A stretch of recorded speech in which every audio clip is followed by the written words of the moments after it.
Orang bekerja di bank riba, ini haram atau tidak?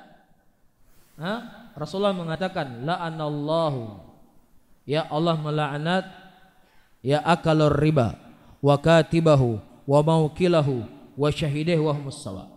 Allah melaknat orang yang makan riba, orang yang mencatat riba, orang yang mempersaksikan riba, dan semuanya sama.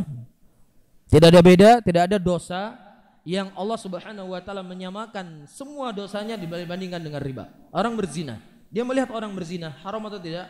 Haram, tapi dosanya tidak sebesar ketika dia berzina.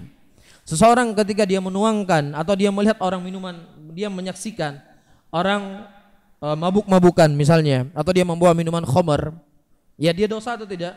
Dia dosa, tapi tidak sebesar dosa orang mabuk-mabuk tadi. Tapi khusus dosa riba, Nabi SAW menyebutkan sama.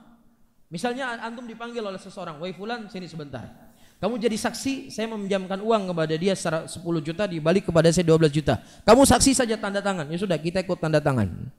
Kita dosanya sama seperti orang yang memakan tadi atau yang meminjamkan uang tadi. Sama hukumnya, tidak ada beda.